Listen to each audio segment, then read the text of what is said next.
Equation of Doom by Gerald Vance, Part 1. Your name is Jason Ramsey? The port security officer lisped politely. Jason Ramsey, who wore the uniform of Interstellar Transfer Service and was the only Earthman in the service here on Irwadi, smiled and said, "Take 3 guesses. You know darn well I'm Ramsey." He was a big man, even by Earth standards, which meant he towered over the Irwadian's green scaly head. He was fair of skin and had hair the color of copper. It was rumored on Irwadi and elsewhere that he couldn't return to Earth because of some crime he had committed. Always the chip on the shoulder, the port security officer said. Won't you Earthmen ever learn? The splay-tongued reptile humanoids of Irwadi always spoke interstellar Koine with a pronounced lisp, which Ramsey found annoying, especially since it went so well with the officious and underhanded behavior for which the Irwadians were famous the galaxy over.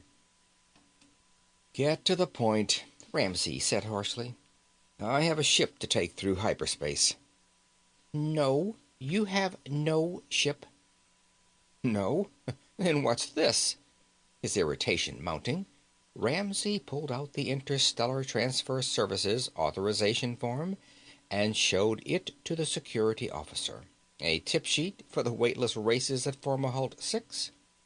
The security officer said, "Ha, ha, ha." He could not laugh. He merely uttered the phonetic equivalent of laughter. On harsh Irwadi, laughter would have been a cultural anomaly. You make jokes. Well, nevertheless, you have no ship. He expanded his scaly green barrel chest and declaimed, At 400 hours this morning, the government of Irwadi has planetarized the Irwadi Transfer Service. "Planetarize the transfer service?" gasped Ramsey in surprise.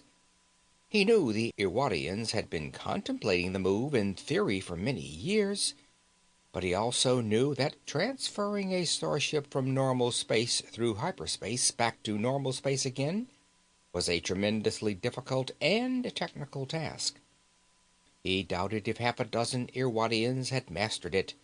Yet the Irwadi branch of Interstellar Transfer Service was made up of 75 hyperspace pilots of divers planetalities.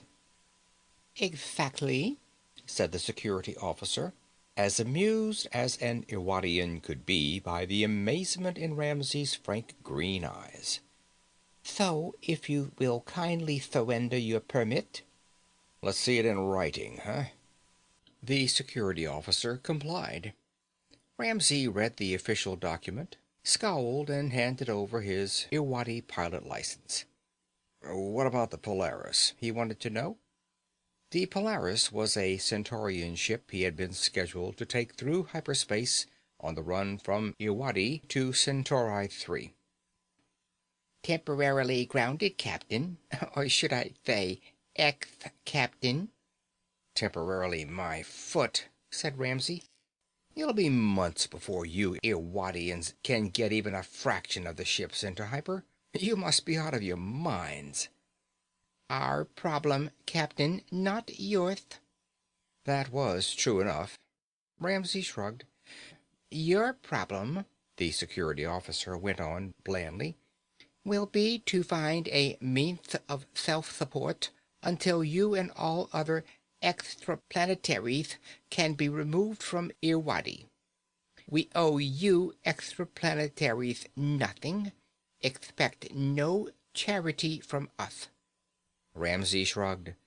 Like all extraplanetaries on a bleak, friendless world like Irwadi, he regularly gambled away and drank away his monthly paycheck in the interstellar settlement which the Irwadians had established in the old quarter of Irwadi City. But last month he'd managed to come out even at the gaming tables, so he had a few hundred credits to his name. That would be enough, he told himself, to tide him over until Interstellar Transfer Service came to the rescue of its stranded pilots. Ramsey went up the gangway and got his gear from the Polaris. When he returned down the gangway, the late afternoon wind was blowing across the spacefield tarmac, a wet, bone-chilling wind which only the reptile humanoid Irwadians didn't seem to mind.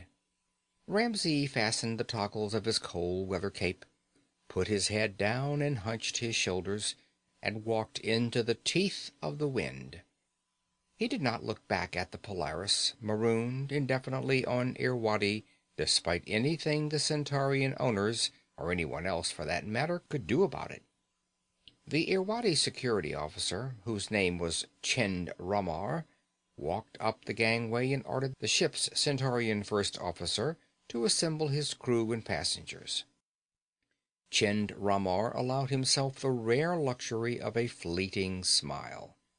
He could imagine this scene being duplicated on 50 ships here on his native planet today, 50 outworld ships which had no business at all on Irwadi. Of course, Irwadi was an important planet of call in the Galactic Federation, because the vital metal titanium was found as abundantly in Irwadian soil as aluminum is found in the soil of an Earth-style planet. Titanium, in alloy with steel and manganese, was the only element which could withstand the tremendous heat generated in the drive chambers of interstellar ships during transfer. In the future, Ramar told himself with a kind of cold pride, only Irwadian pilots plotting Irwadian ships through hyperspace would bring titanium to the waiting galaxy at Irwadi prices. With great pleasure, Ramar announced the facts of planetarization and told the Centaurians and their passengers that they would be stranded for an indefinite period on Irwadi. Amazement, anger, bluster, debate, and finally resignation. The reactions were the expected ones, in the expected order. It was easy, Ramar thought, with all but the interstellar soldiers of fortune like Jason Ramsey. Ramsey, of course, would need watching. As for these others... One of the others, an Earth girl whose beauty was entirely missed by Ramar, left the Polaris in a hurry. She either had no luggage or left her luggage aboard. Jason Ramsey, she thought. She had read Ramar's mind, a feat growing less rare, although by no means common yet, among the offspring of those who had spent a great deal of time bombarded by cosmic radiation between the stars. She hurried through the chilling wind toward the old quarter of Irwadi City. Panic, she thought. You've got to avoid panic. If you panic, you're finished. So that's about the size of it, Ramsey finished. Stu Englander nodded. Like Ramsey, he was a hyperspace pilot, but although he had an Earth-style name and had been born of Earth parents, he was not an Earthman. He had been born on Capella 7, and had spent most of his life on that tropical planet. The result was not an uncommon one for outworlders who spent any amount of time on Irwadi. Stu Englander had a nagging bronchial condition which had kept him off the pilot bridge for some months now. Englander nodded again, dourly. He was a short, very slender man, a few years older than Ramsey, who was 31. He said, "That ties it, and I mean ties it, brother. You're looking at the brokest Capellan Earthman who ever got himself stuck on an outworld." "You mean it?" "Dead broke, Jace." "What about Sally and the kids?" Englander had an Arcturian Earthian wife and twin boys 4 years old. "I don't know what about Sally and the kids," he told Ramsey glumly. "I guess I'll go over to the new quarter and try to get some kind of a job." "They wouldn't hire an outworlder to shine their shoes with his own spit, Stu. They have got the planetarization bug, and they've got it bad." Sally Englander called from the kitchen of the small flat. "Will Jace be staying for supper?" Englander stared at Ramsay, who shook his head. "Not today, Sally," Englander said, looking at Ramsay gratefully. "Listen," Ramsay lied. "I've been lucky as all get out the last couple of months." "You old pro," grinned Englander. "So I've got a few hundred credits just burning a hole in my pocket," Ramsay went on. "How about taking them?" "But I haven't the slightest idea when I could pay you back." "I didn't say anything about paying me back. I couldn't accept charity, Jace." "Okay, pay me back when you get a chance. There are plenty of hyperspace jobs waiting for us all over the galaxy. You know that." "Yeah, all we have to do is get off Irwadi and go after them. But the Irwadians are keeping us right here." "Sure, but it won't last. Not when the folks back in Capella and Deneb and Sol system hear about it." "6 months," said Englander bleakly. "It'll take at least that long." "6 months I can wait. What do you say?" Englander coughed rackingly, his eyes watering. He got off the bed and shook Ramsay's hand solemnly. Ramsay gave him 375 credits and said, "Just see you make that go a long way supporting Sally and the kids. I don't want to see you dropping any of it at the gaming tables. I'll knock your block off if I see you there." "I'll knock my own block off if I see me there, Jace. I don't know how to thank—" "Don't is right. Forget it. Do you have enough?" "Me? Plenty. Don't worry about old Jace." Ramsay went to the door. "Well, see you." Englander walked quickly to him and shook his hand again. On the way out, Ramsay played for a moment or two with the twins, who were rolling a couple of toy spaceships marked Hyper 1 and Hyper 2 across the floor and making anachronistic machine gun noises with their lips. Sally Englander, a plump young homemaker type, beamed at Ramsay from the kitchen. Then he went out into the gathering dusk. As usual on Irwadi, and particularly with the coming of night, it was bitterly cold. "Sucker," Ramsay told himself, but he grinned. He felt good about what he'd done. With Stu sick and with Sally and the kids, he'd done the only thing he could do. He still had almost 25 credits left. Maybe he really would have a lucky night at the tables. Maybe— Heck, he'd been down and out before. A fugitive from Earth didn't have much choice sometimes. "Red 16, the croupier said indifferently. He was a short, heavy-set Syrian with a shock of scarlet hair, albino skin, and red eyes. Ramsay watched his money being raked across the table. It wasn't his night, he told himself with a grim smile. He had only 3 credits left. If he risked them now, there wouldn't even be the temporary physical relief and release of a bottle of Irwadian brandy before hitting the sack. Which was another thing, Ramsay thought.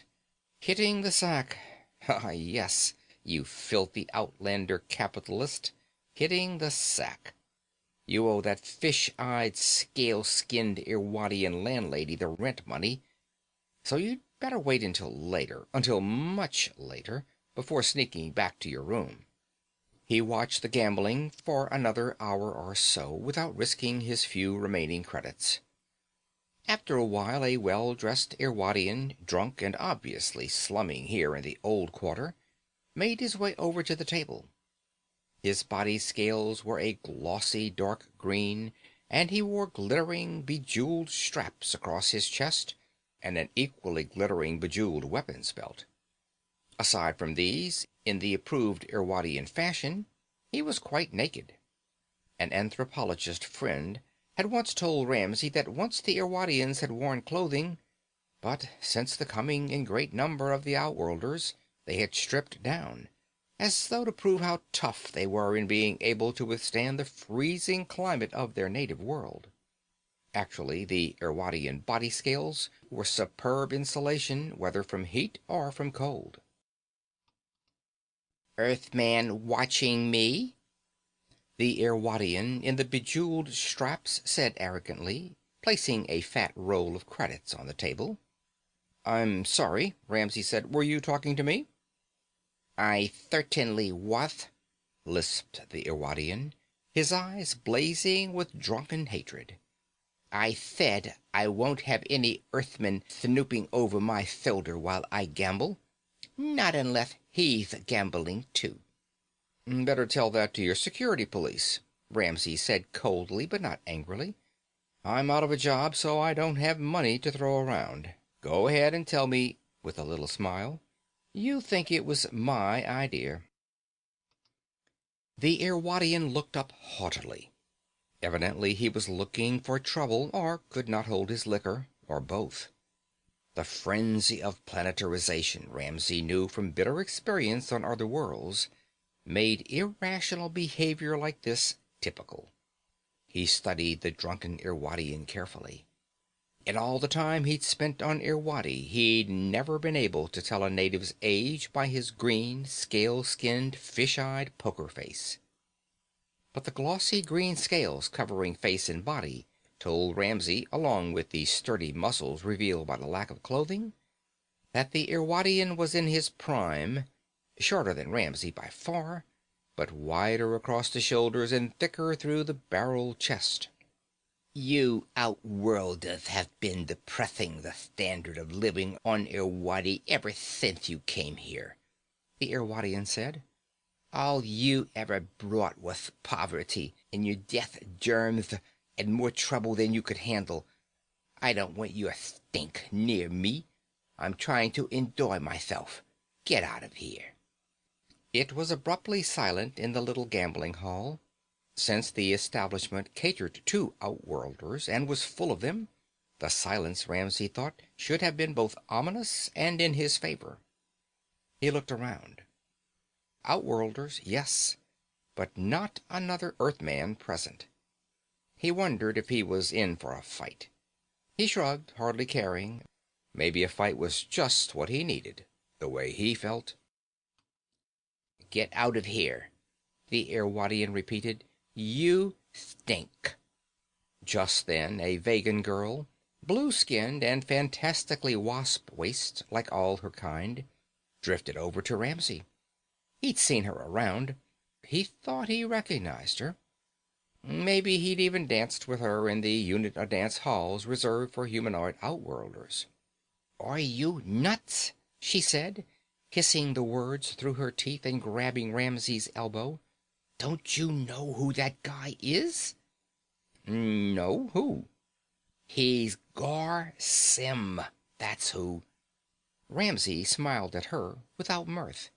Do I bow down in awe or run from here screaming? I never heard of Gar Sim. Oh, you fool, she whispered furiously. Gar Sim is the brand new #1 man of the Irwadi Security Police. Don't you read the casts? Before Ramsey could answer or adjust to his surprise, the Irwadian repeated, I'm telling you for the 3rd time. Get out. Ostentatiously, Ramsey reached into his cloak pocket for a single credit bill and tossed it on the table. The denomination is not sufficient, sir, the albino Syrian croupier said indifferently. Ramsey had known it was not. Gar Sim's face turned a darker green. The vegan girl retreated from Ramsey's side in fright. Sim raised his hand, and an Irwadian waiter brought over a drink in a purple stem glass with a filigree pattern of titanium, bowing obsequiously. Sim lurched with the glass toward Ramsey. I'm telling you to go, he said in a loud voice. Ramsey picked up his credit note, but stood there. With a little sigh of drunken contentment, Gar Sim sloshed the contents of his stem glass in Ramsey's face. The liquor stung Ramsey's eyes. Many of the other outworlders, neither Irwadian or Earthman, laughed nervously. Ramsey wiped his eyes, but otherwise did not move. He was in a rough spot, and he knew it. The fact that their new security chief went out drunk at night with a chip on his shoulder was the Irwadian government's affair, not Ramsey's. He'd been insulted before. An Earthman in the outworlds, particularly an Earthman fugitive who knew he dared not get into the kind of trouble that could bring the Earth consul to investigate, was used to insults. For Earth was the leading economic and military power of the galaxy, and the fact that Earth really tried to deal fairly with its galactic neighbors meant nothing. Earth, being top dog, was resented. The thing which got Ramsey, though, was this Gar Sim. He had never heard of Gar Sim, and he thought he knew most of the big shots in the Irwadian security police by name. But there must have been a reason for his appointment. A government throwing off outworld influence had a reason for everything. So why Gar Sim? "You, Myth Vegan," Gar Sim called suddenly. "You whispered to the Earthman. What did you tell him?" "Not to look for trouble," the Vegan girl said in a frightened voice. "But what else?" "Honest, that's all." "Come here, please." Her blue skin all at once very pale, the Vegan girl walked back toward Gar Sim. He leered at her quite drunkenly and took hold of her slender arm. "What did you tell him, for the last time?" The girl whimpered. "You're hurting my arm." Thoughts raced through Ramsey's mind. As an administrator, as an Irwadian public servant in a touchy job, Gar Sim, a drunkard, was obviously grossly incompetent. What other qualifications did he have which gave him the top Irwadian security job? Ramsey didn't know. He sighed. The Vegan girl's mouth formed a rictus of pain. Ramsey had a hunch he was going to find out. He said curtly, "Let go of her, Sim. She told me nothing that would interest you." Gar Sim ignored him. The blue-skinned girl cried. Ramsey grimaced and hit Gar Sim in the belly as hard as he could. Sim thudded back against the table. It overturned with a crash, and the security chief crashed down on top of it. There wasn't a sound in the gambling hall except Ramsey's sudden hard breathing, the Vegan girl's sniffling, and Gar Sim's noisy attempts to get air into his lungs. Then Gar Sim gagged and was sick. He writhed in pain, still unable to breathe. His hands fluttered near his weapons belt. "Come on," Ramsey told the Vegan girl. "We'd better get out of here." He took her arm. Dumbly she went with him. None of the outworlders there tried to stop them. Ramsey looked back at Gar Sim. The Irwadian was shaking his fist. He had finally managed to draw his MG gun, but the crowd of onlookers closed between them, and there was no chance he could hit Ramsey or the girl. Retching, he had dirtied the glossy green scales of his chest. "I'll get you," he vowed. "I'll get you." Ramsey took the girl outside. It was very cold. "I'm so afraid," she said. "What will I do? What can I do?" She shook with fear. "You got a place to sleep?" Yes, but I'm the only Vegan girl in Irwadi City. He'll find me. He'll find me when he's ready." "Okay, then come home with me." For crying out loud, I don't look that lecherous, do I? We can't stand here." I'm sorry. I'll go with you, of course." Ramsey took her hand again, and they ran. The cold, black Irwadian night swallowed them. "So you live in the old quarter, too?" the Vegan girl said. "Heck yeah. Did you expect a palace?" Ramsey had a room, rent 1 month in arrears, in a cold water tenement near the river which demarked the old and the new quarters. The facade of the old building was dark now. His landlady was probably asleep, although you never could tell with that old witch. Ramsey knew it wouldn't be the first time she'd stayed up through half the night to await a delinquent tenant. I never went to a man's room before," the blue-skinned Vegan girl said. She was rather pretty in a slender, muscleless, big-eyed female helpless mode. "You're a dance hall girl, aren't you?" "Still, I never spent the night in a man's—" "What's the matter with you? You think we're going to spend the night here? Somebody over at those gaming tables will be able to identify me. Gar Sim'll be on his way before long." "Then what are we going to do?" The girl was shivering with cold. "Hide," Jason Ramsey said. "Somewhere. I just came back to get my things. There isn't much, but there's an old MG gun which we might need." "But they'll find us and—" "You coming upstairs, or will you wait out here and freeze to death in the cold?" "I'm coming." They went upstairs together on tiptoe. Ramsey's room was on the third floor, with a besooted view of the industrial complex on the river by day. The narrow hall was dark and silent. Behind one of the closed doors, an outworlder cried out in his sleep. Ramsey had to cup a hand over the Vegan girl's mouth so she wouldn't scream in empathic fear. He opened the door of his room, surprised that it was not locked. He thought he had left it locked. At once he was wary. It was dark in the hall, just as dark in the room. He could see nothing. The door hinges squeaked. "Come in, Captain Ramsey," a voice said. "I thought you would never get here." He stood on the threshold, uncertain. The voice had spoken not interstellar Koine, but English. It had spoken English without a foreign accent. And it was a girl's voice. End of part 1.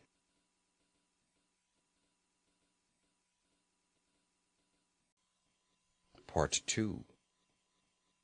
Still, it could have been an elaborate trick. It was unlikely, but not impossible, that Gar Sim had learned Ramsey's identity already and had sent an operative here to await him. Ramsey and the Vegan girl had come on foot. It was a long walk. "I'm armed," Ramsey lied. "Come over here, slowly. Don't put any lights on." He could feel the Vegan girl trembling next to him.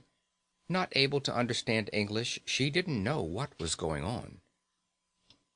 "You're armed," the unseen girl's voice said in crisp, amused English.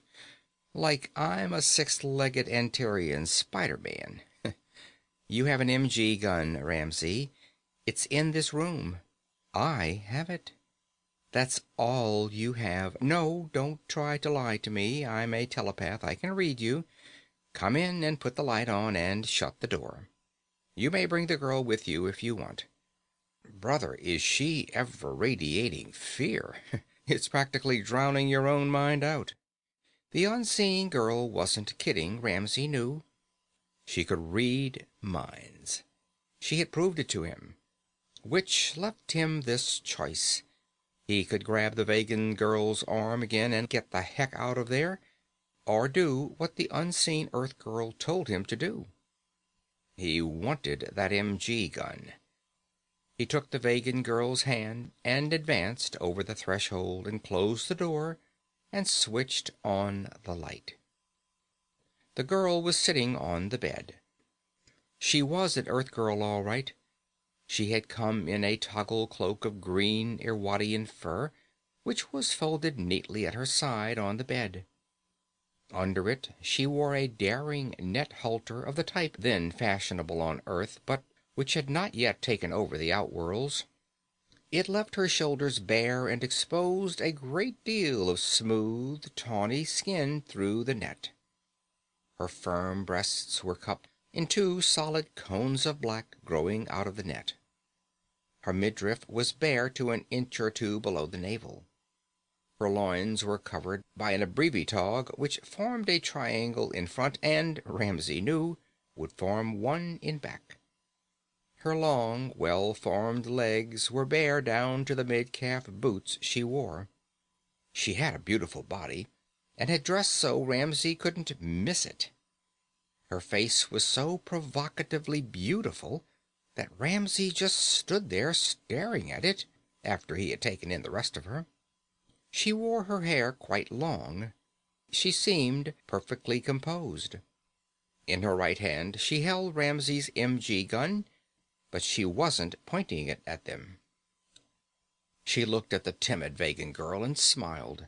"Oh, I am sorry, Captain Ramsey," she said. "I couldn't know, of course, you'd be coming home with, company." "It isn't what you think it is," Ramsey said, surprised to find himself on the defensive. "The girl's in trouble. So am I." The Earth girl laughed. "Already? You looked the type, but I thought it would take a little time." "What do you want?" Ramsey said. They were speaking in English. The Vegan girl tugged at Ramsey's arm. She wanted to get out of there and hoped Ramsey would go with her. Abruptly, the Earth girl burst out laughing. "What's so funny?" Ramsey demanded.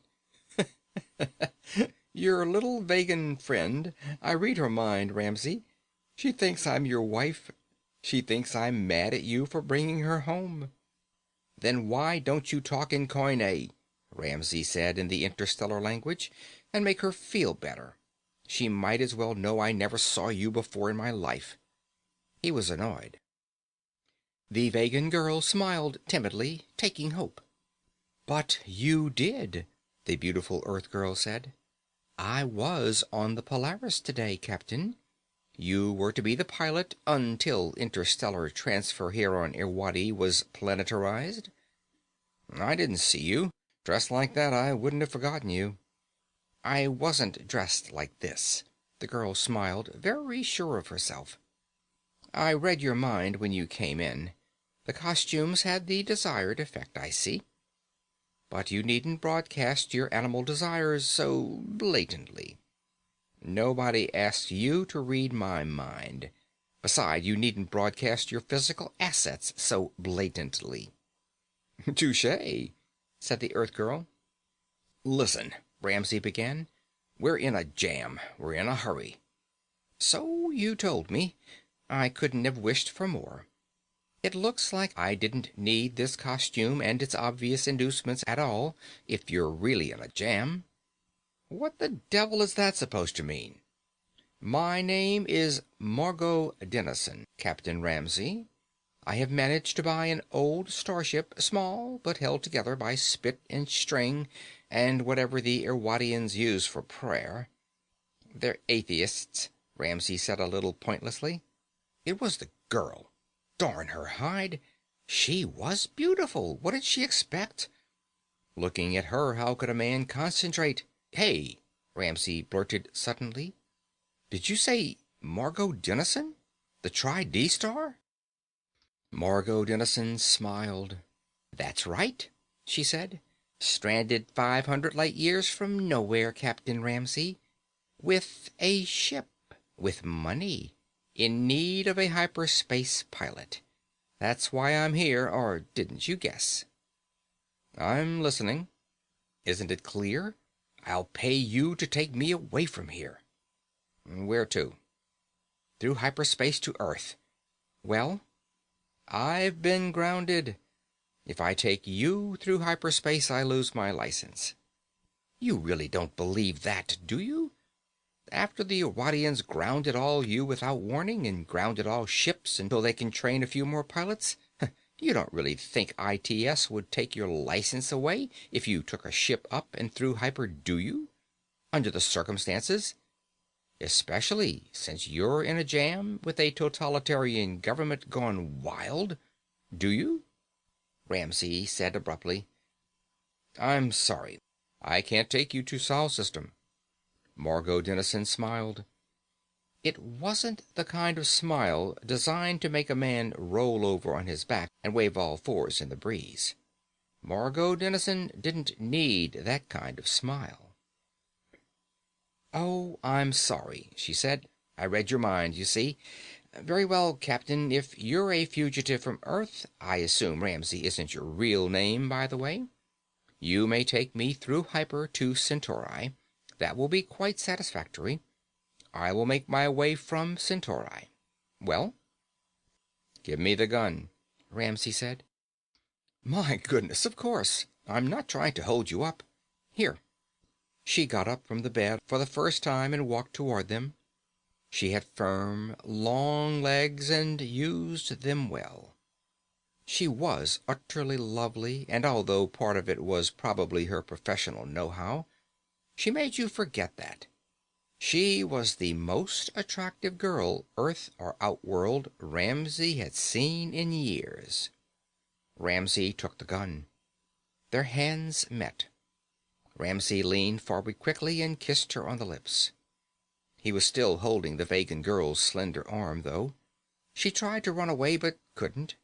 Margot Dennison returned the kiss for an instant, to show Ramsey that when she really wanted to return it, if she ever really would, she would pack the same kind of libidinal vitality in her responses as she did in her appearance. Then she stood coldly, no longer responsive, until Ramsey stepped back. "Maybe I was asking for it," she said. "I was prepared for that, and more. But it isn't necessary now, is it? My gosh, Ramsey, will you please close that mind of yours? You make a girl blush." "Then put on your cloak," Ramsey said, and really blushing this time, she did so. She said, "I'm prepared to pay you 1,000 credits. What do you say?" "I say it must be a pretty important appointment you have on Centauri." "Earth, Captain Ramsey. I'm settling for Centauri. Well?" "I'll take you," Ramsey said, "if this girl comes too." Margot Dennison looked at the frightened Vegan girl and smiled. "So it's like that," she said. "It isn't like anything." Ramsey packed a few things in an expanduffle, and the three of them hurried through the doorway and downstairs. The cold, dark night awaited them with a fierce, howling wind, and the first flurries of snow from the north. "Where to?" Ramsey hollered above the wind. "My place," Margot Dennison told him, and they ran. Margot Dennison had a large apartment in Irwadi City's new quarter. This surprised Ramsey, for not many outworlders lived there. That night, though, he was too tired to think about it. He vaguely remembered a couch for himself, a separate room for the Vegan girl, another for Margot Dennison. He slept like a log without dreaming. He awoke with anxious hands fluttering at his shoulder. Opening one sleepy eye, he saw the Vegan girl. He saw daylight through a window, but said, "Middle of the night." The Vegan girl said, "She's gone."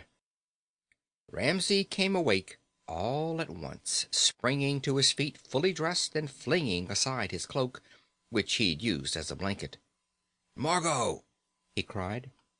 "She's gone," the Vegan girl repeated. "When I awoke she wasn't here. The door—" Ramsey ran to the door. It was a heavy plastic irising door. It was locked and naturally would not respond to the whorl patterns of Ramsey's thumb. "So now we're prisoners," Ramsey said. "I don't get it." "At least there's food in the kitchen." "All right, let's eat." There were 2 windows in the room, but when Ramsey looked out, he saw they were at least 4 stories up. They'd just have to wait for Margot Dennison. It took the Vegan girl some time to prepare the unfamiliar Earth-style food with which Margot Dennison's kitchen was stocked. Ramsey used the time to prowl around the apartment. It was furnished in Syrian archaic, a mode of furniture too feminine to suit Ramsey's tastes. But then the unisexual Syrians, of course, often catered to their own feminine taste. Ramsey found nothing in Margot Dennison's apartment which indicated she had done any acting on Irwadi, and that surprised him, for he'd assumed she had plied her trade here as elsewhere. He felt a little guilty about his snooping, then changed his mind when he remembered that Margot had locked them in. It was in one of the slide compartments of what passed for a bureau in Syrian archaic. He found a letter. Since it was the only piece of correspondence in the apartment, it might be important to Margot Dennison, thought Ramsey. And if it were important to her... Ramsey opened the letter and read it, dated 5 Earth months before. It ran: My darling Margot, by the time you read this, I shall be dead. Ironical, isn't it? Coming so close, with death in the form of an incurable cancer intervening. As you know, Margot, I always wished for a son, but never had one. You'll have to play that role, I'm afraid, as you always have. Here is the information I told you I would write down. Naturally, if you intend to do anything about it, you'll guard it with your life. Apparently, the hyperspace pattern from Irwadi to Earth is the one I was looking for. The proto-men, if I may be bold enough to call them that, first left hyperspace at that point perhaps 1,000,000, perhaps 5,000,000 Earth years ago. I don't have to tell you what this means, my child. I've already indicated it to you previously. It suffices to remind you that, in what science has regarded as the most amazing coincidence in the history of the galaxy, humanoid types sprang up on some 3,000 stellar worlds simultaneously between 1 and 5,000,000 years ago. I say simultaneously, although there is the possibility of a 4,000,000-year lag. Indications are, however, that one date would do quite well for all the worlds. Proto-man was tremendously ahead of us in certain sciences, naturally. For example, each humanoid type admirably fits the evolutionary pattern on its particular planet. The important point, Margot, is the simultaneity of the events. It means that proto-man left hyperspace, his birthplace, and peopled the man-habitable worlds of the galaxy at a single absolute instance in time. This would clearly be impossible if the thousands of journeys involved any duration. Therefore, it can only be concluded that they were journeys which somehow negated the temporal dimension. In other words, instant travel across the length and breadth of the galaxy. Whoever rediscovers proto-man's secret, needless to say, will be the most influential, the most powerful man in the galaxy. Margot, I thought that man would be me. It won't be now. But it can be you, Margot. It is my dying wish that you continue my work. Let nothing stop you. Nothing. Remember this, though. I cannot tell you what to expect when you reach the original home of Proto-man. In all probability, the whole race has perished, or we'd have heard of them since. But I can't be sure of that. I can't be sure of anything. Perhaps Proto-man, like some deistic god, became disinterested in the Milky Way galaxy for reasons we'll never understand. Perhaps he still exists in hyperspace. Finally, Margot, remember this. If you presented this letter to the evolutionary scientists on any of the worlds, they'd laugh at you. It is as if unbelief of the Proto-man legend were ingrained in all the planetary people, perhaps somehow fantastically carried from generation to generation in their genes, because Proto-man 1,000,000 years ago decided that each stellar world must work out its own destiny independently of the others and independent of their common heritage. But in my own case, there are apparently two unique factors at work. In the first place, as you know, I deciphered, after discovering it quite by accident, what was probably a proto-man's dying message to his children, left 1,000,000 years ago in the ruins at Arcturus II. In the second place, isn't it quite possible that my genes have changed, that I have mutated and therefore do not have as an essential part of my makeup the unbelief of the proto-man legend? Good luck to you, Margot. I hope you're willing to give up your career to carry out your dying father's wish. If you do, and if you succeed, More power will be yours than a human being has ever before had in the galaxy. I won't presume to tell you how to use it. Oh yes, one more thing.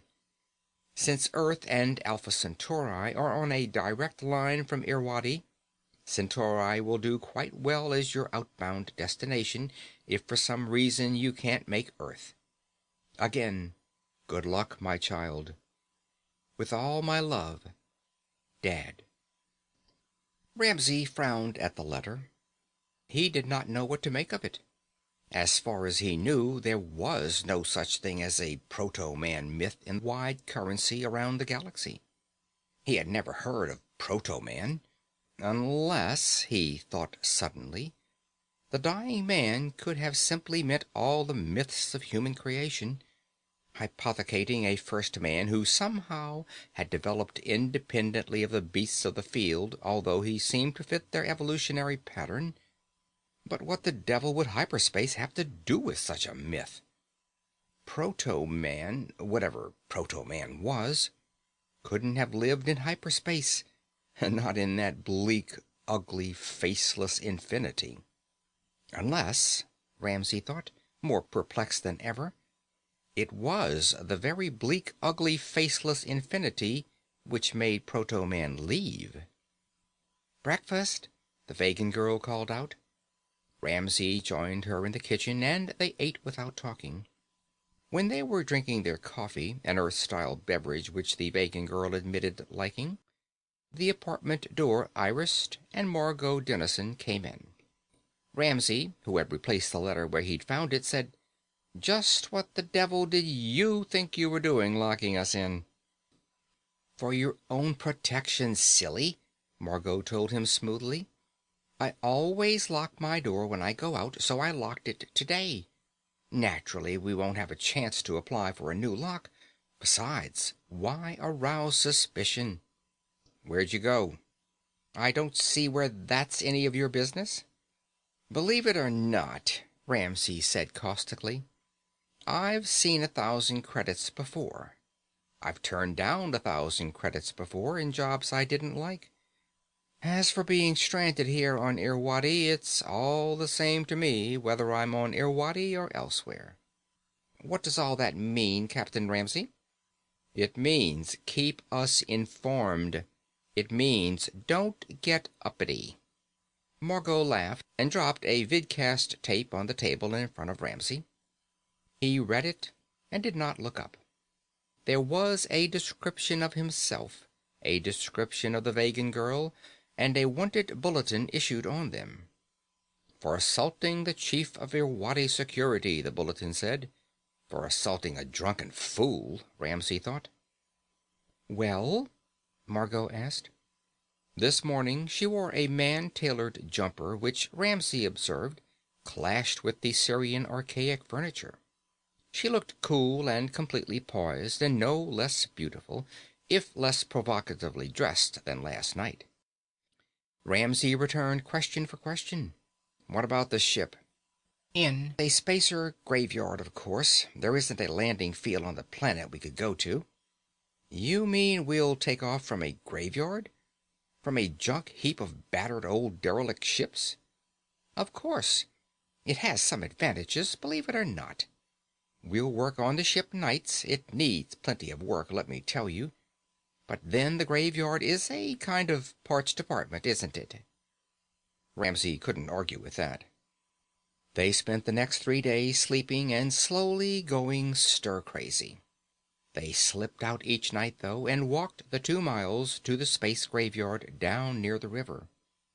It was on the other side of the river, which meant they'd had to boat across. Risky, but there was no help for it.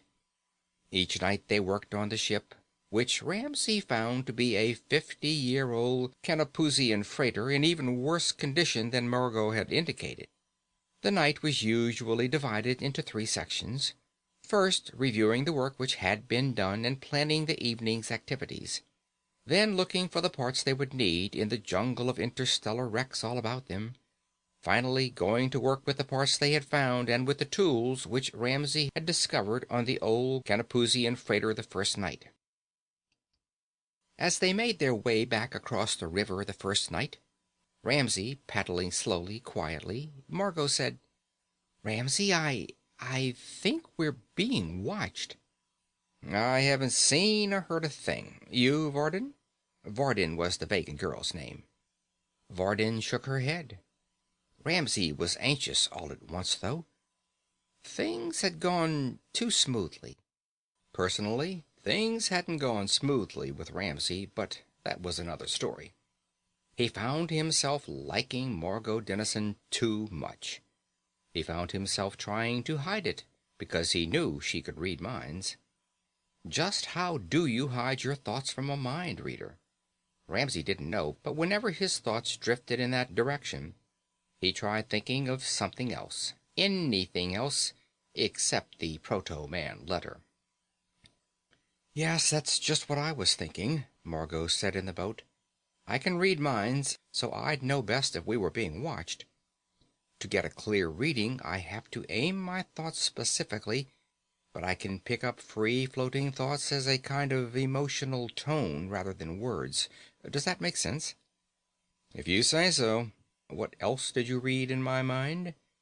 Margot smiled at him mysteriously and said nothing.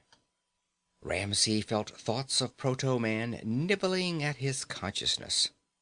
He tried to fight them down purely rationally and knew he wouldn't succeed. He grabbed Margot and pulled her close to him, seeking her lips with his, letting his thoughts wander into a fantasy of desire. Margot slapped his face and sat stiffly in her cloak while he paddled to the other side of the river. Varden sat like a statue. Ramsay had come to a conclusion. He did not like letting Margot know how he felt about her, but it was mostly on a straight physical level, and he preferred her discovering it to her learning that he'd read the proto-man letter from her father. In his thoughts, though, he never designated it as the proto-man letter from her father. He designated it as X. When they reached the bank, Margot said, "I'm sorry for slapping you." "I'm sorry for making a pass." "Ramsay, tell me, what is X?" Ramsay laughed harshly and said nothing. That gave Margot something to think about. Maybe it would keep her thoughts out of his mind, keep her from reading. "X marks the spot," thought Ramsay. X, X, X marks the spot, spot, spot. X is a spot in a pot, or a lot of rot. "Oh, stop it," Margot said irritably. "You're thinking nonsense." "Then get the heck out of my mind," Ramsay told her. Varden walked on without speaking. If she had any inkling of what they were talking about, she never mentioned it. Margot said, "I still get the impression." "What impression?" "That we're being followed. That we're being watched every step of the way." Wind and cold and darkness. The hairs on the back of Ramsay's neck prickled. They walked on, bent against the wind. Security Officer Second Class Ramar Chind reported to his chief in the Hall of Retribution the following morning. Chind, a career man with the Irwadi security forces, did not like his new boss. Gar Sim was no career man. He knew nothing of police procedure. It was even rumored, probably based upon solid fact, that Gar Sim liked his brandy excessively and often found himself under its influence.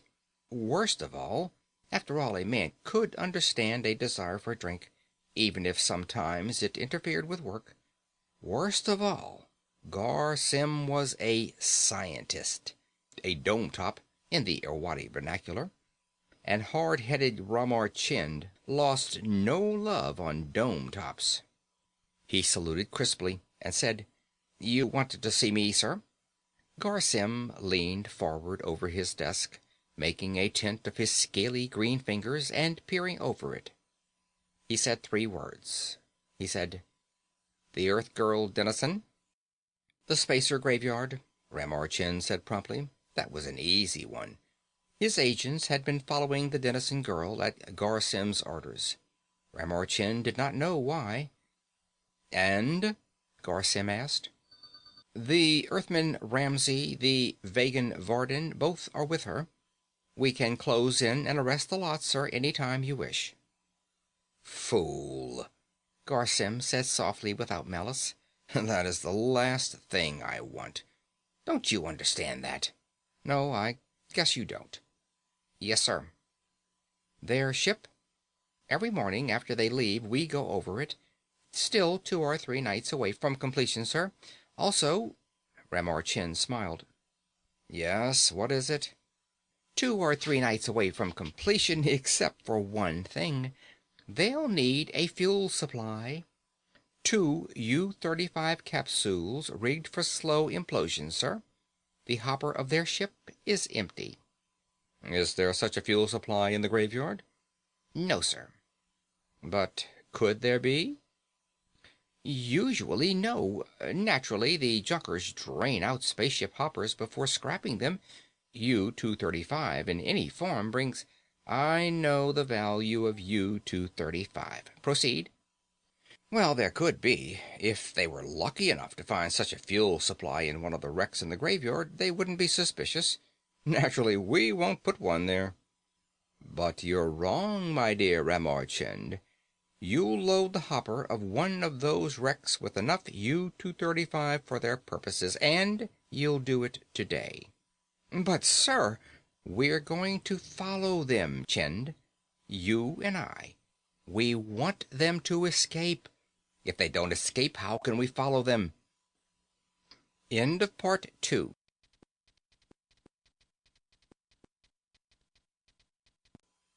Part 3. Ramorchend shrugged resignedly and lisped. How much fuel will they need for their purposes, sir? Whatever their purposes are. Naturally, his lisping sounded perfectly normal to Garsim, who also spoke in the sibilantless Irwadi manner. You'd really like to know, wouldn't you? Garsim said. Yes, sir. To put me in a position in which I could better do my... To satisfy your curiosity, you mean? But, sir, I am a scientist, Chend. Yes, sir. Didn't it strike you as odd that a scientist should be elevated to the top post in your department?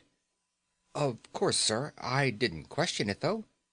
As you know, Chen, when it was decided to planetarize Irwadi as a first step toward driving away the Outworlders, the quarters of every Outworlder on Irwadi were thoroughly searched. I participated in the, program, sir. Good. Then I needn't tell you. Something was found in Margot Dennison's apartment. Something of immense importance. Something so important that, if used properly, it can assure Irwadi the dominant place in the galaxy for all time to come. But I thought Irwadi craved isolation. Isolation, Chend? To be sure, if intercourse with the other galactic powers saw us at the bottom of the heap. But at the top? Who would crave isolation at the top? I see, sir. And the something that was found needed a scientist? Very perceptive of you, Chend. Precisely. It was a letter. We copied it. Of course, Margot Dennison knows more than what is in the letter. The letter alludes to previous information. We need Dennison and Ramsey. We have to let them go ahead with their plans. Then we follow them, Chend. You understand? Yes, sir. You're a good policeman, Chend. The best we have, I understand. You'll be going with me on the most important assignment you or any Irwadian ever had. I am grateful, sir, that you consider me... Now see about that U-235 slow implosion capsule. At once, sir. Saluting smartly, Ramorchend left Garsim's office. Sim smiled and sat perfectly still for some minutes. For Irwadi, yes, he was thinking. Certainly for Irwadi. For Irwadi, absolutely. to make Irwadi the most important planet in the galaxy. But important planets, in the way that Irwadi would be important, couldn't maintain the status quo. For example, Irwadi's form of government might have to be changed. At present, an autocratic bureaucracy with no one man at the top. Ultimately, after the rediscovery of Proto-Man's secret, rule by one man. Gar Sem, absolute dictator of the galaxy, if he played his hand right. Gar Sem sat there for a long time, dreaming of power as no man before him on any world had ever dreamed of power. Vardin rushed into the airlock of the Canoputian freighter in a state of excitement. At last they had given her something to do, and she had been successful at the outset. Specifically, Ramsey and the beautiful woman had given her a scintillation counter and told her to prowl among the wrecks with it while they worked on the control board of the freighter, which the beautiful woman had named Enterprise. "I found it!" Vardin cried. "I found it!" She led a skeptical Margot Dennison outside, while Ramsey continued working on the Enterprise. The two girls walked swiftly through the darkness between the wrecks. By this time they knew every foot of the graveyard. "There," Vardin said. "You see?" The scintillation counter was clicking and blinking. Margot smiled and went to work with a portable mechanical arm and a leaded bottle. In 10 minutes, she had the slow implosion capsule out of the hopper of a battered old Aldebaranese cargo ship. "I never saw one of those mechanical arms working before," Vardin said. Margot smiled. She was delighted with the timid Vegan girl, with the cold night, with the way the wind blew across the graveyard, with everything. They had their fuel. Tomorrow night the Enterprise would be ready for its dash into hyperspace. In 36 hours, she might have her hands on the most valuable find in the history of mankind. When they returned to the Enterprise, she let Ramsey kiss her and tried to slip the telepathic tentacles of her mind behind his guard. Lewd, libidinous fantasies. X stands for nothing, for nothing, for nothing. XXX. She got nowhere. What was X? What was Ramsey's secret? Margot did not know and wondered if she would ever find out. She smiled, reading Vardin's mind, for Vardin was thinking, it must be so wonderful to have beauty such as she has, to melt the wills of strong, handsome men such as Ramsey. Ah, it must be truly wonderful. For the first 28 years of her life, Margot Dennison would have agreed, would have delighted in her own beauty. She still did, to a point. But beyond that point, she could dream only of Proto-Man and his secret. Beauty or power? She had beauty. She wanted power. In the early hours of the following morning, behind the cover of what appeared to be a dense early morning fog, but what actually was an artificially produced fog, a team of Irwadi technicians swarmed all over a battered Prosonian cruiser of 3,000 tons.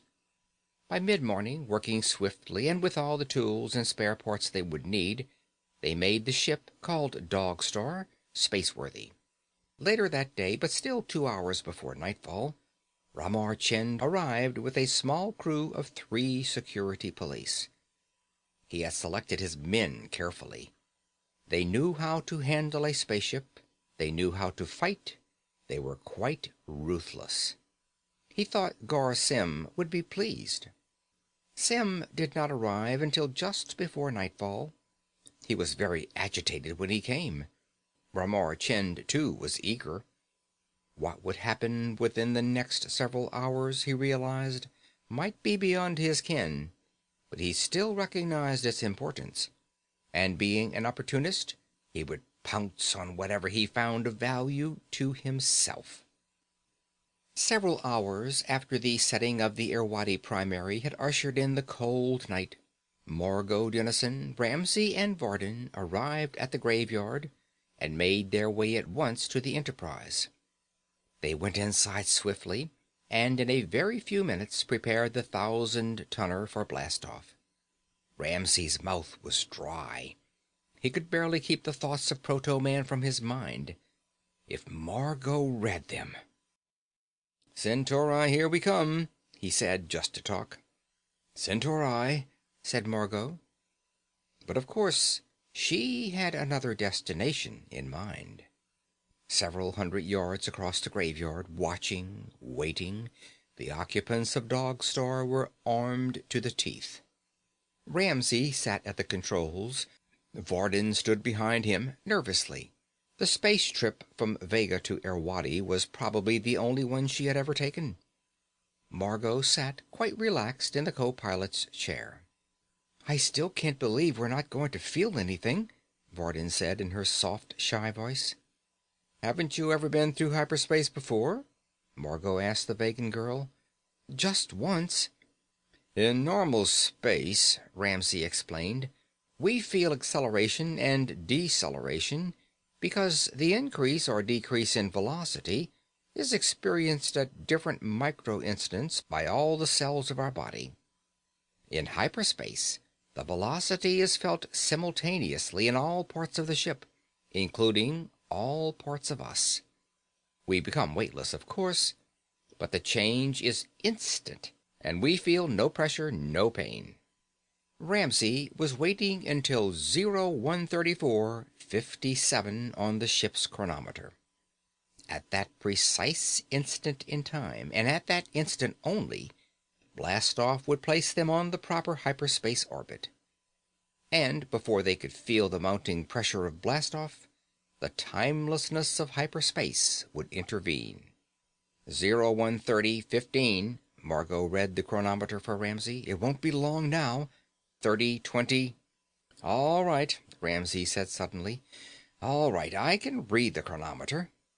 "Why, Ramsay, I do believe you're nervous." "Anxious, Margot. A hyperpilot is always anxious just before crossover. You've got to be, because the slightest miscalculation can send you 50,000 light years off course." "So? All you have to do is re-enter hyperspace and go back." Ramsay shook his head. "Hyperspace can only be entered from certain points in space. We've never been able to figure out why." "What certain points?" Ramsay looked at her steadily. "Points which vary with the orbits of the 3,000 humanoid worlds, Margot," he said slowly. He watched her for a reaction, knowing that strange fact about hyperspace, perfectly true and never understood, dovetailed with her father's letter about Proto-Man, an unknown pre-human ancestor of all the humanoid races in the galaxy, who had discovered hyperspace, bred variations to colonize all the inhabitable worlds, found or created the 3,000 crossover points in space, and used them. Margot showed no response, but then, Ramsay told himself, she was a tri-D actress. She could feign an emotion or hide one. She merely asked, "Is it true that there's no such thing as time in hyperspace?" "That's right. That's why you can travel scores or hundreds or thousands of light years through hyperspace in hours. Hyperspace is a continuum of only 3 dimensions. There is no 4th dimension, no dimension of duration." "Then why aren't trips through hyperspace instantaneous? They take several hours, don't they?" "Sure, but the way the scientists have it figured, that's subjective time. No objective time passes at all. It can't. There isn't any in hyperspace." "Then you mean—" Ramsay shook his head. 0134:02, he said. "It's almost time." The seconds ticked away. Even Margot did not seem relaxed now. She stared nervously at the chronometer, or watched Ramsay's lips as he silently read away the seconds. A place where time did not exist. An understratum of extension sans duration. An idea suddenly entered her mind, and she was afraid. If proto-man had colonized the galactic worlds between 1 and 4 or 5 million years ago, but if time did not exist for proto-man, then wasn't the super race which had engendered all mankind still waiting in its timeless home? Waiting, perhaps, grimly amused to see which of their progeny first discovered their secret? Or must proto-man, like humans everywhere, fall victim to subjective time if objective time did not matter for him? Ramsey was saying softly, 53, 54, 55, 56, blast off. His hand slammed down on the activating key. An instant later, having felt no sensation of acceleration, they were floating weightlessly in the cabin of the little Enterprise. The qualities of radar, Garr said, exist in their totality in a universe of extension. Time, actually, is a drawback to radar, necessitating a duration lag between sending and receiving. Therefore, Ramar Chind, radar behaves perfectly in hyperspace, as you see. Yes, Ramar Chind said, floating near the radar screen aboard the Dog Star. At its precise center was a bright little pip of light. The Enterprise. But don't we do anything except follow them? Ramar Chind said after a long silence. Garr smiled. Does it matter? You see, Chind, time actually stands still for us here. Duration is purely subjective, so what's your hurry? Ramar Chind licked his lips nervously and stared fascinated at the little pip of bright light, which suddenly dipped and swung erratically. What is it? Margot asked. What's the matter? Take it easy, Ramsey told her. But the ship's swooping. I can feel it. I thought you weren't supposed to feel movement in hyperspace. Relax, will you? There are eddies in hyperspace, that's all. If you want an analogy in terms of our own universe, think of shoals in an ocean, unmarked by buoys or lights. You mean they have to be avoided? Yes. But this particular shoal, it's midway between Irwadi and Earth. There isn't any midway, Margot. That's the paradox of hyperspace. I don't understand. Look. In the normal universe, extension is measured by time. That is, it takes a certain amount of time to get from point A to point B. Conversely, time is measured by extension in space. On Earth, a day of time passes when Earth moves through space on an arc 1/365th of its orbit around the sun in length. Since there isn't any time to measure extension with in hyperspace, since time doesn't exist here, you can't speak of midpoints. But this shoal, it's always encountered in hyperspace between Earth and Irwadi? Ramsey nodded. Yes, that is right. Margot smiled. The smile suddenly froze on her face. The Enterprise lurched as if an unseen giant hand had slapped it. At that moment, Ramsey leaned forward over the controls, battling to bring the Enterprise back on course, and let down his mental guard. Precise place in hyperspace her father must have meant. Home of Proto-Man. Thinks I'm going to stop there. She's crazy. Heck, I'm no mystic. But there are things not meant to be meddled with. The ship swooped again. Ramsey went forward against the control panel, head first, and fell dazed from the pilot chair. His head whirled. His arms and legs were suddenly weak and rubbery. He tried to stand up and make his way back to the controls again, but collapsed and went down to his knees. He crouched there, trying to shake the fog from his brain. With a cry of triumph, Margot Dennison leaped at him and bore him down to the floor with her weight. He was still too dazed from the blow on his head to offer any resistance when her strong hands tugged at his belt and withdrew the MG gun. She got up with it, backing away from him quickly toward the rear bulkhead as the ship seemed to go into a smooth glide which could be felt within it.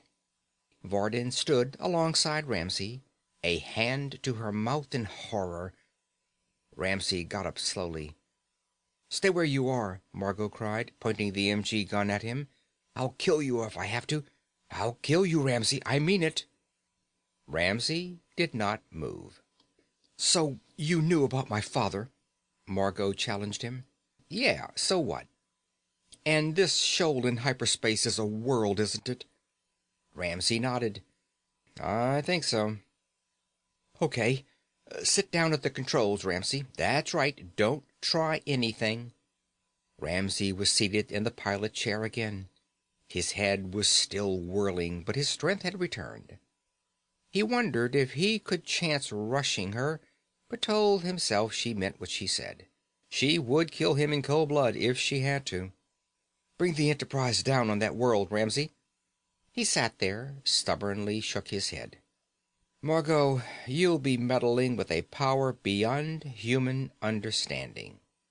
"Rubbish! You read my father's letter, didn't you? The fear's been implanted in your genes. It's part of the heredity of our people. It's rubbish. Bring the ship down." Still, Ramsey did not move. Varden looked from him to Margot Dennison, and back again with horror in her eyes. "I'll count 3, Margot said. "Then I'll shoot the Vegan girl. Do you understand?" Ramsey's face went white. 1, Margot said. Varden stared at him beseechingly. Ramsey said, "All right, Margot, all right." 5 minutes later, subjective time, the Enterprise landed with a lurch. That they had reached a world in hyperspace, there could be no doubt. But outside the portholes of the little freighter was only the murky grayness of the timeless hyperspace continuum. "They've gone down, sir," Ramar Chind cried. Gar Sim nodded. For the first time, he was really nervous. He wondered about the Dennison letter. Could his fear be attributed to ancestral memory, as Dennison had indicated? Was it really baseless, this crawling, cold-fingered hand of fear on his spine? There was no physical barrier. The Enterprise had established that fact. Then was there a barrier which Gar Sim, along with all humanoids, had somehow inherited? A barrier of stark terror, subjective and unfounded on fact? And beyond it, what? Power to chain the universe. Then Gar Sim told himself, "You've got to be rational. You're a scientist. You've been trained as a scientist. This is their barrier, erected against you, against all humanoids, 1,000,000 years ago. It isn't real. It's all in your mind." "Do you want me to follow them down?" Ramar Chind asked. Gar Sim envied the policeman. Naturally, Ramar Chind did not share his terror. You didn't know the terror until you learned about Proto-Man. Then the response seemed to be triggered in your brain, as if it had been passed to you through the genes of your ancestors, waiting 1,000,000 years for release. Fear, a guardian. Of what? Gar Sim asked himself. Think of that, fool. Think of what it guards. Power. Teleportation, or its equivalent. Gone the subjective passage of hours in hyperspace. Earned, if you were strong enough or brave enough to earn it, the ability to travel instantly from one humanoid world to another. Instantly. Perhaps from any one point on any humanoid world to any one point, precise, specific, exact, on another world. To plunder, or assassinate, or control the lives of men everywhere. Sans ship, Sans fear, sans the possibility of being caught or stopped. Sweating, Gorsim said, "Bring the dog store down after them, Ramarchand." Ramsey smiled without humor. "What now, little lady?" he said mockingly. "Shut up. Oh, shut up." "What are you going to do now?" "I told you to shut up. I have to think." "I didn't know a gorgeous tridy actress ever had to think." "Let me see those figures again," Margot said. Ramsey handed her the tapes from the Enterprise's environment checker. Temperature -220 degrees Fahrenheit. Atmosphere none. Gravity 8/10 Earth normal. "And we don't have a space suit aboard," Ramsey said. "But it can't be. It can't. This is the home of Proto-Man. I know it is. But if I went out there, I'd perish from cold in seconds and lack of air in minutes." "That's right," Ramsey said almost cheerfully. "So do I take the ship back up?" "I hate you, Jason Ramsey. Oh, I hate you," Margot cried. Then, suddenly, "Wait a minute. What was that you were thinking? Tell me. You must tell me." Ramsey shook his head and tried to force the thoughts from his mind with doggerel. Ben Adam, he thought. Abu Ben Adam, Humpty Dumpty, hurry, hurry, hurry.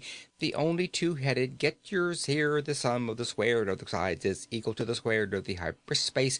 No, mustn't think that Mimsy were the Borogroves and the Momraths. Now, what the heck did the Momraths do? Anyhow, absolute zero is the temperature at which all molecular activity... What were you thinking, Ramsey?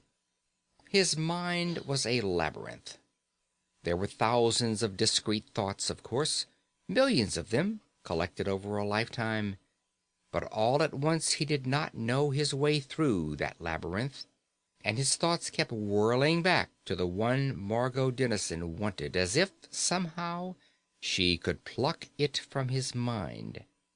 She stood before him, her brow furrowed, sweat beading her pretty face. And she was winning, forcing the thought to take shape in Ramsey's mind. But if I went out there, I'd perish from cold in seconds and lack of air in minutes. Cold, came the known and unbidden thoughts to Ramsey's struggling mind. And lack of air. Attributes of extension, of space, but measured by duration, by time. And since time does not exist in hyperspace, the vacuum out there and the terrible killing cold could have no effect on you.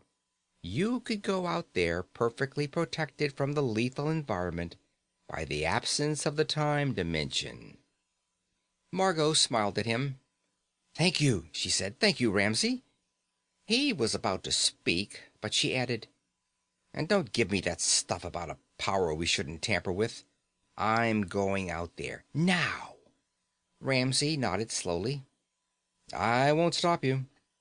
But just so you don't get any ideas of stranding me here, Varden's going with me." The Varden girl looked at Ramsey mutely. Ramsey said, "What makes you think I'd let you take her?" Margot smiled again. "The MG gun makes me think so." "The heck of it is, you're not really bad, Margot. This thing's got you, is all. You're not essentially evil." "Thank you for the thrilling compliment. I'm delighted," Margot said sarcastically. "Varden stays with me." Margot reminded him of the lethal MG gun by showing it to him muzzle first. He laughed in her face. "Go ahead and shoot." She stared at him. "There isn't a lethal weapon to do you any good here in a timeless continuum. Take an MG gun. It induces an artificial breakdown of radioactive fuel in its chamber, firing an instantly lethal dose of radiation. But in order for radioactive breakdown to occur, time must pass, even if it's only milliseconds, as in the case of an MG gun. There aren't any milliseconds on this world, Margot. There isn't any time. So go ahead and pull the trigger." Margot frowned and pointed the gun to one side and fired. Nothing happened. Margot almost looked as if her hard shell had been sundered by the impotence of the MG gun. She pouted. Her eyes gleamed moistly. Then Ramsey said, "Okay, let's go." What do you mean?" "Out there. All of us."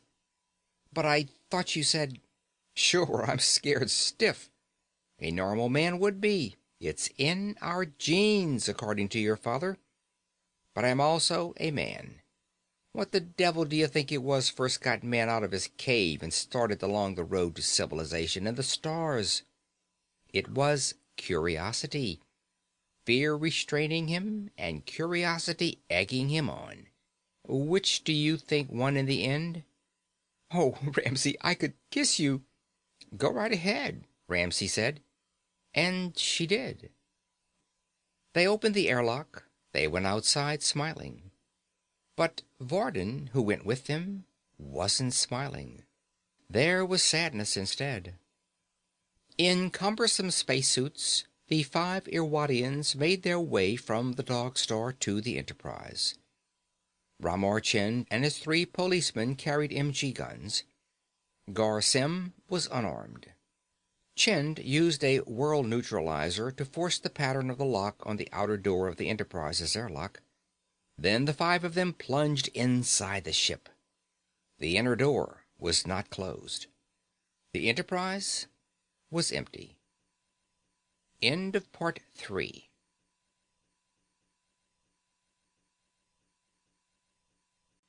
Part 4.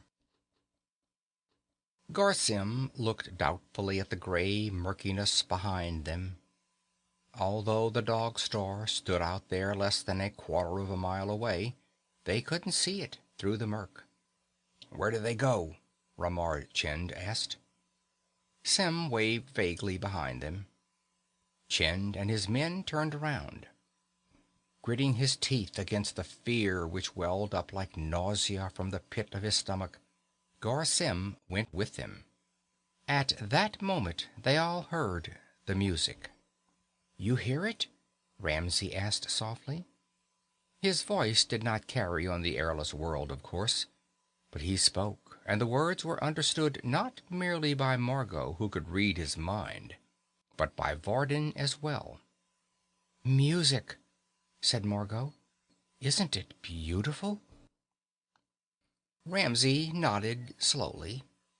He could barely see Margot, although he held her hand.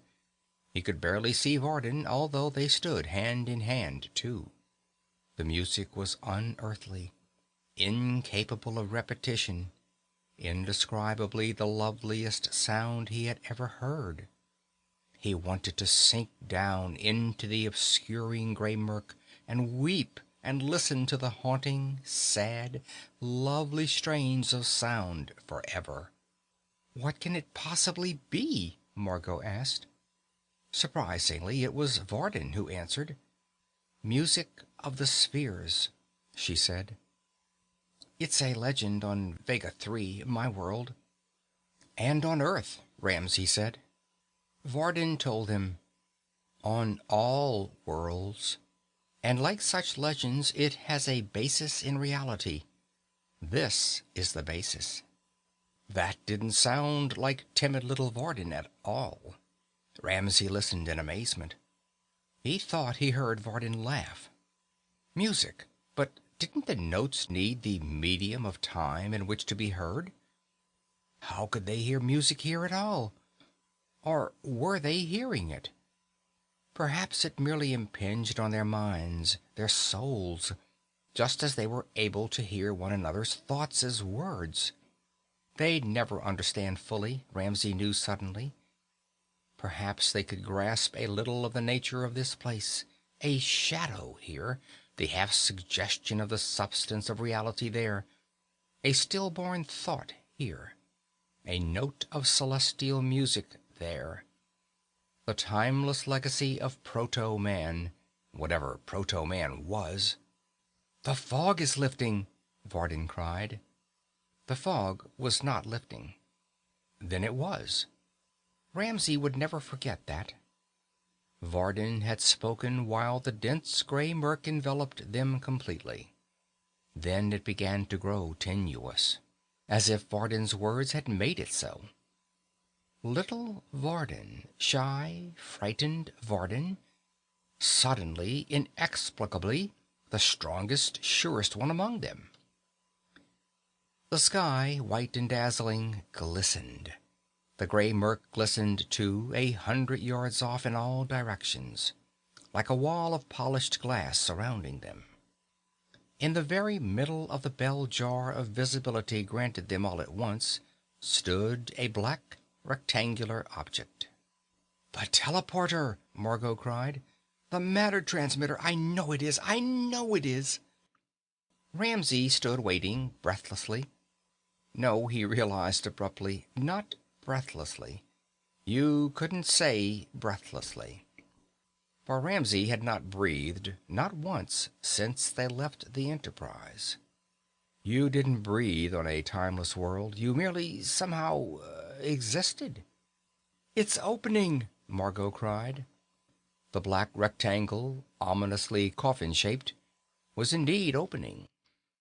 "The matter transmitter," Margot said a second time. "The secret of Proto-Man, of our ancestors who colonized all the worlds of space with it, instantly, at the same cosmic moment. Think of what it means, Ramsey, can you? Instantaneous travel, anywhere, without the need for energy, since energy cannot be used here, without the passage of time, since time does not exist here." She stood, transfixed, looking at the black box. The lid had lifted at right angles to the rest of the box.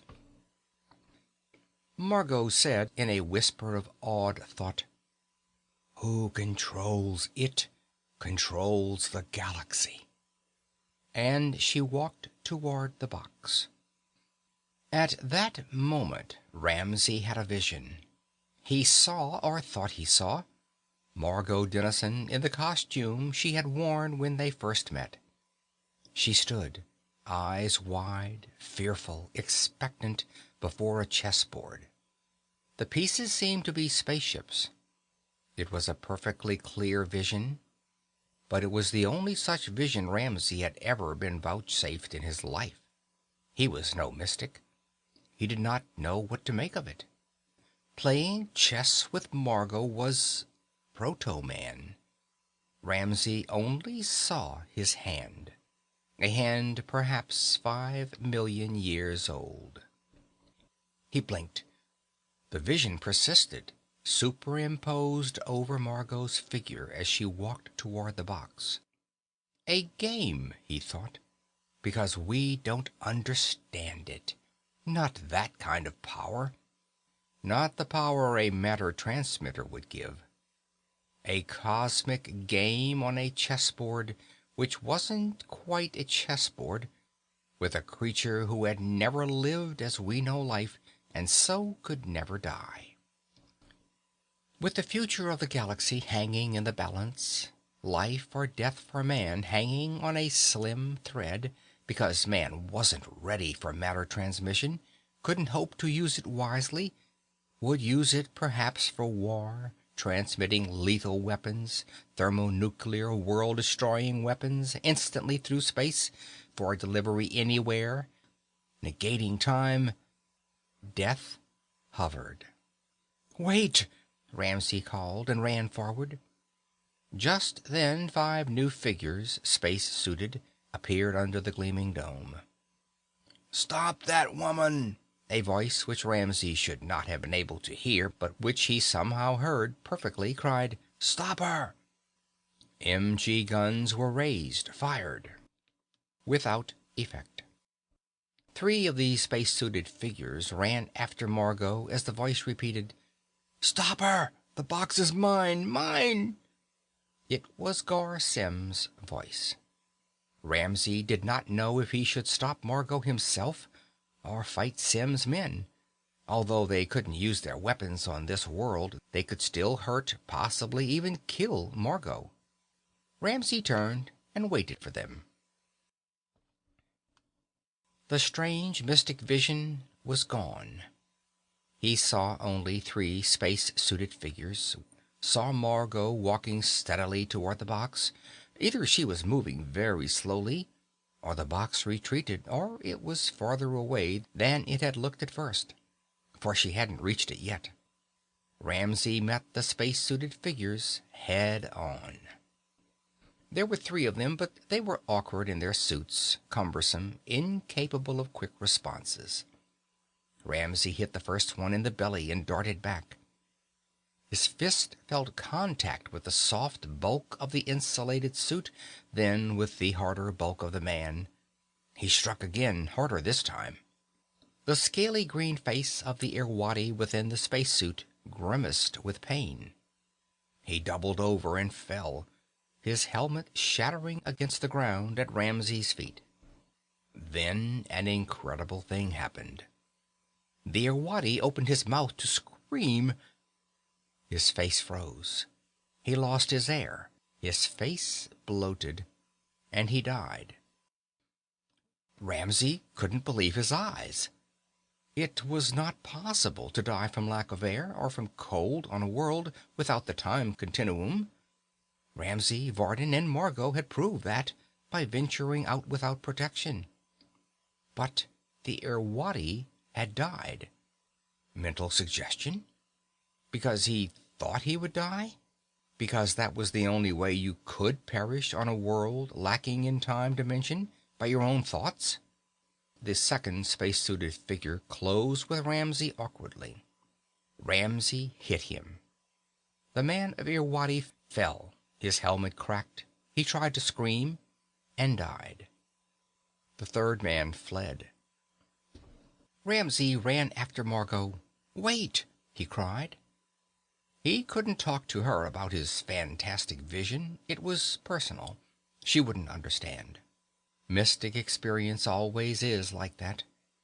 And yet, with the conviction that only a mystic can have, although he certainly was no mystic, Ramsey knew the galaxy would be in grave trouble if mankind were given the secret of matter transmission. A voice said, "You are right." It was Varden's voice, and Varden went on, "Ramsey, stop her." "I can't stop her. It is only granted that I observe and convince, if I can. I am not a Vegan girl. I am," Ramsey said it, "Proto-Man. There aren't many of us left. We discovered matter transmission. We used it once to people the worlds of the galaxy. It was our final creative effort. We merely observe now, unable to destroy our creation, trying to keep it out of mankind's hands. You see, then back on Irwadi you knew all along we would come here? I was vouchsafed the vision, yes. Even as you... Stop her, Ramsey! You must stop her!" Ramsey sprinted forward. Margot was nearing the black coffin now. Ramsey ran at her and tackled her.